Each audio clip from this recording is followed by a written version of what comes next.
Moikka vaan kaikille.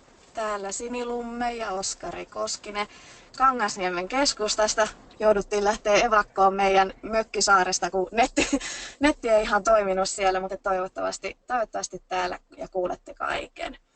Eli tämän illan webinaari koskee C9 ja tarkoitus ei ole siis käydä ohjelmaa vaihe vaiheelta läpi, vaan kertoa, mitä meille koulutettiin C9 Summer Campillä Martina Banacin sekä Steve Hatchettin toimesta. Syy oikeastaan, minkä takia halutaan, että tämä kaikki tulee teille tietoon, on se, että voidaan varmistaa teille kaikille kokemukseen pohjautunut oppi ja välttyä sitten mahdollisilta väärinkäsityksiltä asiakkaiden kanssa. Eli C9 on tullut tutuksi meille tässä parin vuoden aikana ja monet FBOt on tehneet siitä merkittävän bisneksen itselleen. Ja C9 on siis tarkoitettu kehon ja mielen kickstartiksi. Eli sen tekemiseen voi olla monia syitä, muun muassa taas saada omat ruokatottumukset kuntoon, parantaa siis vanhat ei niin hyvät tavat ja luoda sitten uusia parempia tapoja itselleen. Päällimmäisenä pitää kuitenkin muistaa se, ettei C9 ole mikään quick fix, eli emme myy C9 siis pelkästään painon pudotukseen, vaan muistamme sitten sen kokonaisvaltaisen hyvinvoinnin kaiken taustalla.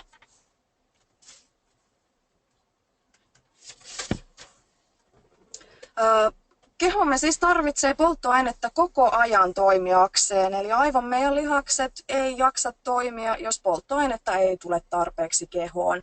Siksi myös C9 aikana energiansaanti on todella tärkeää.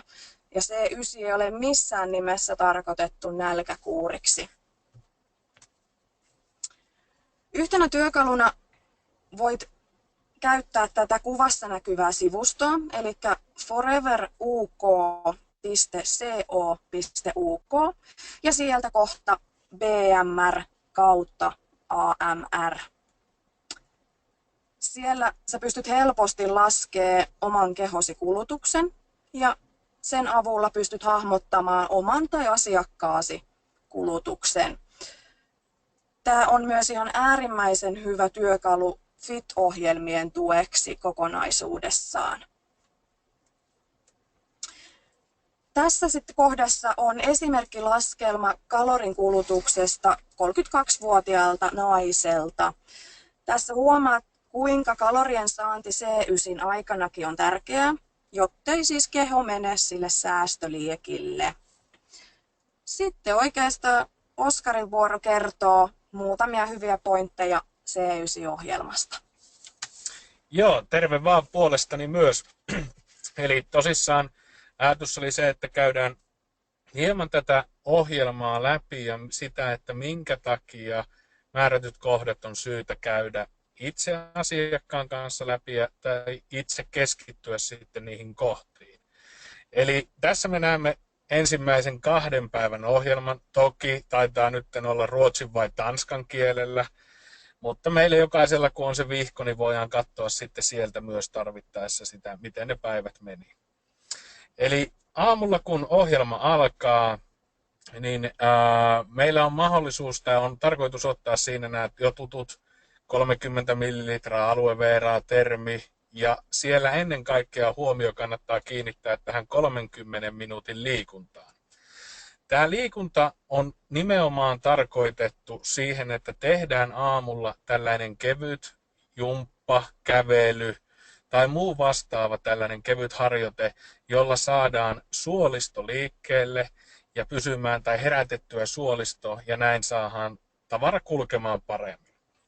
Me ollaan jonkun verran kuultu haasteita niistä tilanteista, joissa asiakkaat valittaa, että koko kroppa on tukossa, kun aloittaa C9-ohjelman. Ja uskallan väittää, että tämä 30 minuutin jumppa tai liikunta aamulla niin varmasti auttaa tässä kohtaa. On myös syytä muistaa sellainen tilanne, että jos asiakas ei ole käyttänyt alueveeraa aikaisemmin, niin hänelle kannattaa suositella 4 päivää aikaisemmin aloittaa tuo alueveeran käyttö. Siinä voidaan käyttää esimerkiksi mallina sellaista, että otetaan 30 ml aamulla ja 30 ml illalla.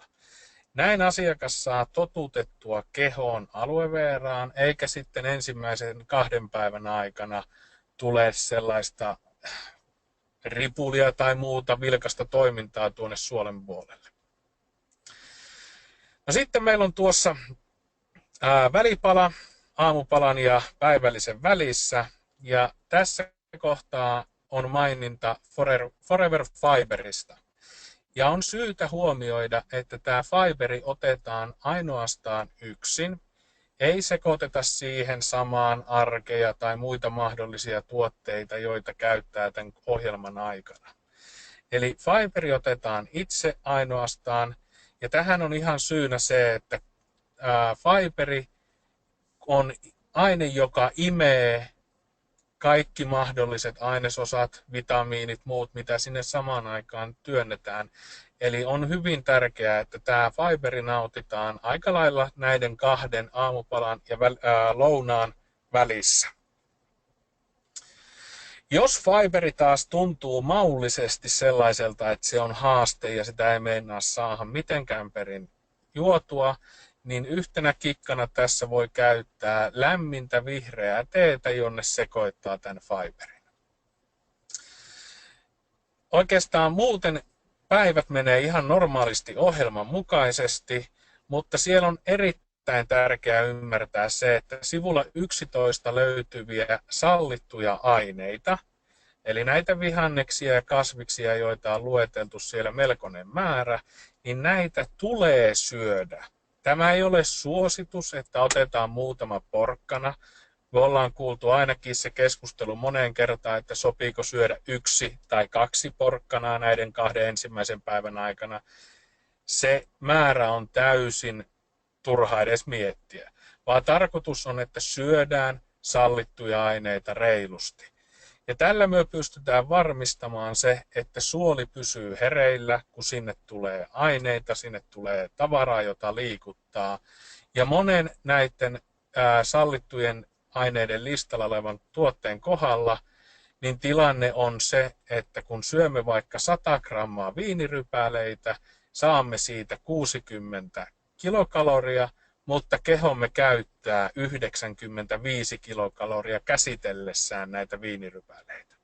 Joten siinä ei ole mitään vaaraa eikä haittaa tälle ohjelmalle.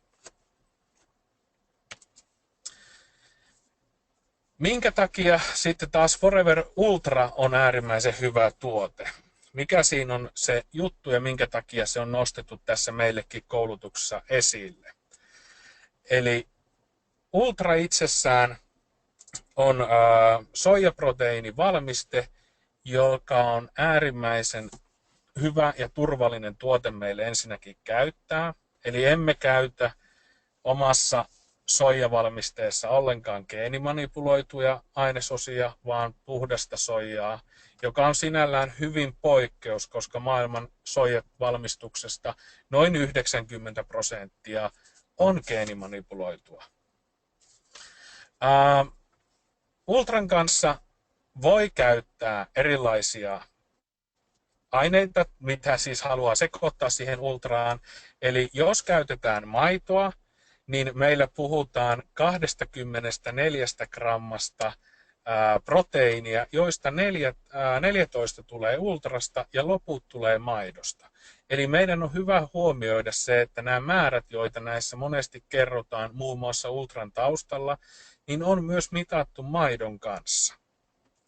No jos taas sekoitamme sinne sekaan vettä tai soijamaitoa tai muita mahdollisia, joita tässä voidaan käyttää, niin määrät on luonnollisesti erilaisia. Yksi selkeimmistä asioista, joka meidän on syytä sieltä nostaa esille, näkyy tässä kuvassa. Eli kun olemme kuulleet muun muassa keskustelua siitä, että meidän ultra on makea ja sisältää paljon sokeria, niin tässä keskellä olevassa rivistössä, kun katsomme, niin tosiaan siellä lukee 17 grammaa sokeria 3 desiin maitoa. Eli tässä on huomioitu maidon mukana tuleva sokeri, eli laktoosi itsessään. Kun taas sitten huomioimme sen, että mitä vasemmalla puolella oleva linjasto näyttää, niin tässä meillä puhutaan 100 grammasta ultraa. Eli käytännössä kun otamme yhden annoksen, niin puhumme 1/4 tuosta määrästä. Eli pelkkä ultra 25 gramman annoksena sisältää ainoastaan 2 grammaa sokeria. Tämä on asia, joka on erittäin tärkeää käydä asiakkaan kanssa läpi, varsinkin niissä tilanteissa, joissa päädytään tähän sokerikeskusteluun. Eli sitten taas siihen, että minkä takia meidän proteiinimme on tehty soijasta. Soijassa on se hyvä puoli, että meidän keho pystyy hyödyntämään sen proteiinin parhaalla mahdollisella tavalla. Ja sitten taas puhtaassa soijaproteiinissa niin se sisältää 30% hiilihydraatteja, joista 15% on kuitua, 38% proteiinia, 18% öljyjä, joista 85% on tyydyttämätöntä rasvaa. Sitten se soija sisältää myös 9 välttämätöntä aminohappoa, jotka mahdollistaa sen kehon parhaan mahdollisen hyvinvoinnin. Myöskin sisältää korkeat määrät arginiinia ja glutamiinia. Ja minkä takia myöskin meidän soija on aivan äärimmäisen hyvä ja mistä Osku tuossa aikaisemmin jo puhukin, eli ei ole geenimanipuloitua, niin siitä sitten taas kertoo ne meidän proteiinijauheen saamat sertifikaatit. Ja näin me pystytään varmistamaan se, että tuote on sovelias kaikille uskonnosta tai kulttuurista tai mistä tahansa taustasta riippumatta, niin hän voi sitä käyttää turvallisin mielin. Sitten tässä onkin kuvia, eli sekoita ihmeessä se sun proteiinijauhe, oli se suklaa tai tuo vanilja, niin mihin tahansa marjoihin, hedelmiin, vihanneksiin. Testaa ihmeessä, että minkä makusta siitä tulee, mistä tulee sun suosikki. Meillä on ollut ainakin todella kovassa käytössä mustikat ja mansikat, sekä suklaa että tuo vanilja ultran kanssa. Ja sitten vielä se, että kun tosissaan siihen vaihtaa sen lehmänmaidon sijaan esimerkiksi sen soijamaidon tai mantelimaidon, niin sä saat siitä paljon ravitsevamman version. Myöskin maku muuttuu aika radikaalisti, eli henkilökohtaisesti tykkään kauramaidon kanssa nauttia meidän ultran. Tuossa on myös maininta siitä, että miehet tuplatkaa annos. Eli C9 aikana on ehdottoman tärkeää, että miehet ottavat tupla-annoksen ultraa. Tämä on asia, joka itselleni tuli hieman yllätyksenä. Tosin nälkäisenä ja jonkun verran energiakuluttavana miehenä olin sen päätöksen jo tehnyt itse. Eli miehen keskimääräinen kulutus on niin paljon kuitenkin korkeampi kuin naisilla, niin meidän tulee ottaa tupla-annos ultraa. Ja niin tässä vielä mainitaan se, että C9 aikana ylimääräinen liikunta ohjeista poiketen ei ole suositeltavaa, johtuen tästä matalasta kalorimäärästä, jonka saamme ravinnon mukana. Mutta jos on aivan välttämätön tarve käydä liikkumassa, niin silloin on syytä ottaa lisää ultra-annos. Sen voi ottaa vaikka smoothien muodossa tai ihan sekoittain soijamaitoa, mihin haluaa sitten sekoittaa. Ja tämä ei poista miehillä tupla-annoksen tarvetta. Eli se on edelleen tarpeellinen. Ja niin kuin ehkä nokkelimmat on tässä jo huomanneet, niin tämä koko ohjelman tarkoitus on syödä. Syödä. Tässä on tämän Marttiinan, joka koulutti meille tätä, niin hänen esimerkkinsä, minkä verran hän ensimmäisenä 2 päivänä söi. Tässä on nyt aika paljon enemmän kuin se 1 tai 2 porkkanaa tai puolikas omena. Eli ehdottomasti pitää syödä.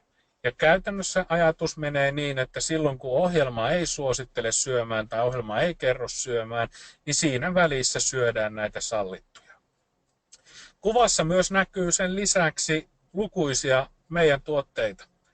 Näitä tuotteita voi käyttää ohjelman ohessa. Arkia voi käyttää Arcticsiitä. Näitä, mitä meillä on perinteisesti ja normaalisti muutenkin käytössä. Ja varmistuksena vielä kerran. Syökää, syökää ja syökää. Aika vahva viesti saatiin siitä, että keskustelu tosissaan siitä syömisestä on syytä niin kuin lopettaa ja oikeasti nauttia se ravinto ja syödä siellä.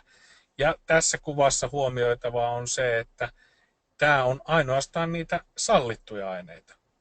Siellä meidän ruokavaliossa sitten aterioiden yhteydessä niin pitää huomioida, että siellä on hiilarit mukana ja kaikki muu, mitä ohjeet kertoo.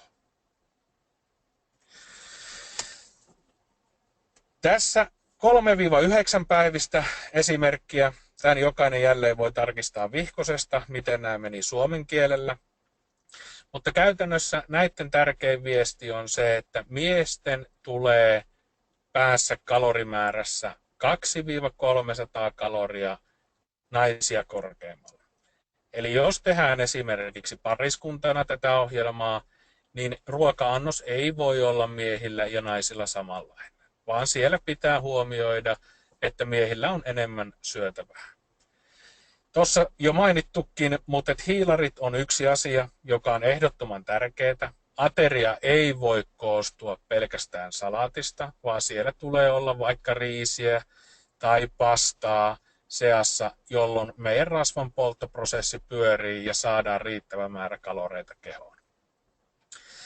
Kun me muistetaan tämä kunnollinen ruokailu ja nautitaan ne asiat, joita ohjelma meille kertoo, niin varmasti tullaan huomaamaan silmissä, ihossa, hiuksissa, koko kehossa muutoksia parempaan.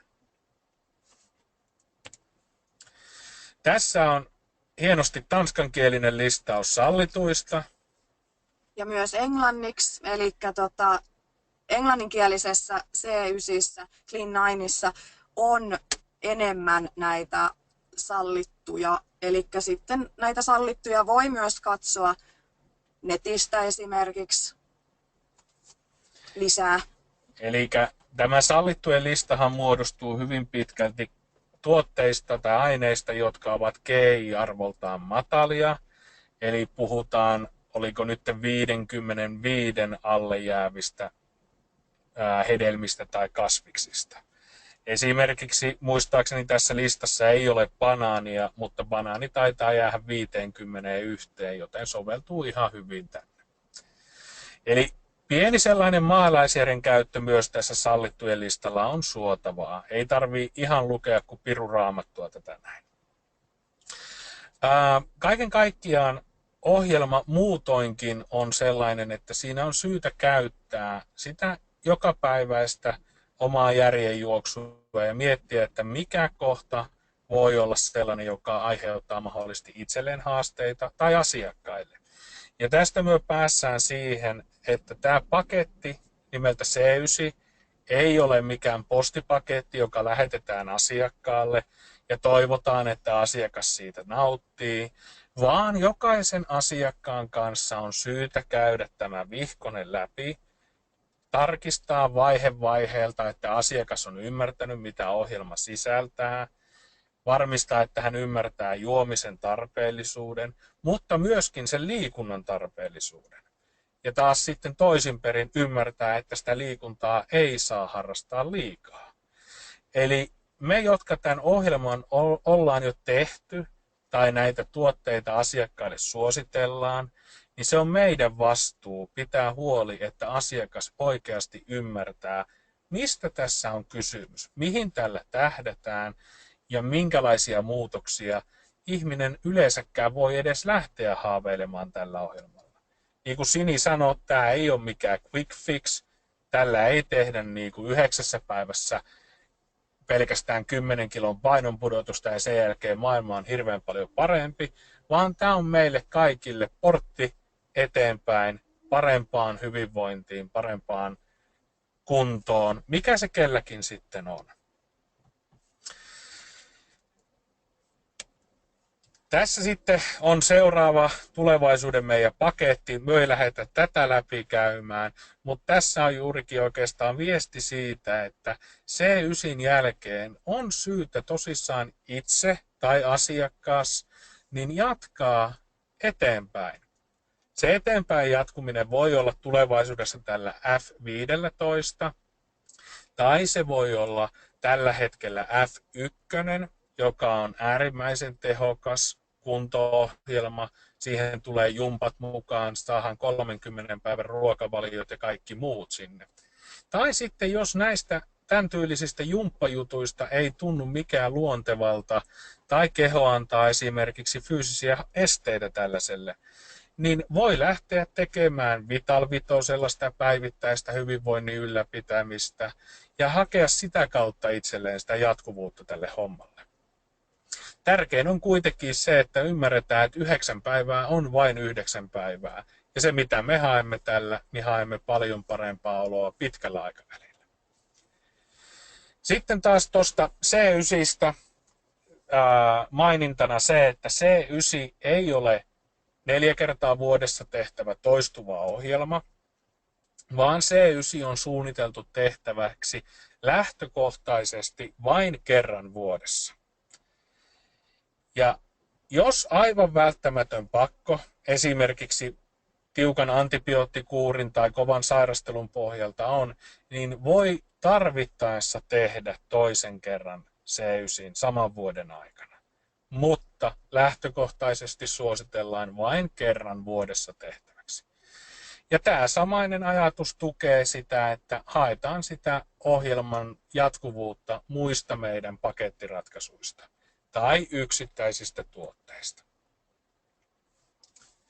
Tässä alkaa olla oikeastaan meidän koulutusmateriaali, mitä meille kerrottiin ja mikä oli meille siellä uutta. Toivottavasti teille tuli tästä myös jotain uutta mietittävää. Oikeastaan meille ei ole tähän hirveän paljon muuta sanottavaa kuin mukavaa sunnuntai-illan jatkoa. Me lähdetään tästä takaisin saareen ja lämmittää sauna ja valmistautumaan jalkapallon EM-finaaleihin. Alright, kiitoksia teille kaikille ajastanne. Ei muuta kuin hyvää jatkoa ja kovaa pakettikauppaa.